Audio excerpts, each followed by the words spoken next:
senior Tajik police officer has defected to Islamic State. That's despite spending years in U.S. military training bases undergoing counter-terrorism courses. 2003 год, штат Луизиана, город Батон-Руж, проходил спецподготовку спецназа Америки.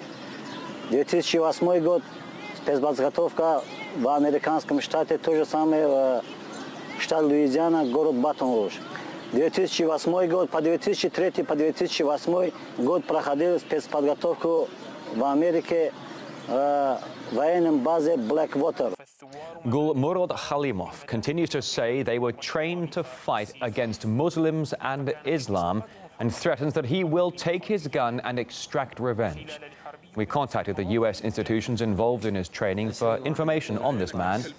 The training organization Academy, which is the current owner of the facilities where the man was taught, answered that they did everything with the approval of the U.S. government.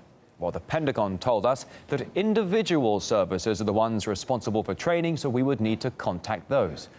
The Middle East expert Dawoul Khairallah claims U.S. policies have contributed to the growth of Islamic State. U.S. is training terrorists now in Jordan and in Turkey and giving them arms, giving them very modern arms, and letting them fight to achieve political objectives. This fellow is trained. He knows all the tactics that the U.S. officer, the U.S. military, police, or whatever, has shared with him. And now he knows what intimately some American policemen know for security purposes. And if he is with ISIS, he is going to share this information that he gained from the U.S. with ISIS, and this is part of the effectiveness of ISIS in the area. A number of cases of defection to Islamic State have also been reported in recent years.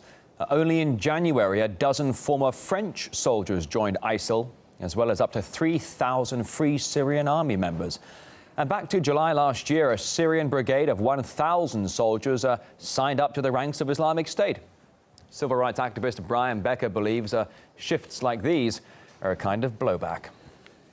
When he was being trained by the U.S. military, not once, not twice, but 5 different times, including 3 times inside the United States as part of special operations, he came to conclude that the United States military policies were against Islam. We can see over and over again, since the United States starting to help the Mujahideen, so-called Osama bin Laden in Afghanistan in 1978, that there have been multiple defections, not a few, but hundreds and then thousands of people who were trained by the United States, trained for one purpose, who then turned against the United States, turned in this case into supporters of Taliban in Afghanistan or Osama bin Laden, Al-Qaeda, or today Islamic State. This keeps happening over and over again. It's called blowback.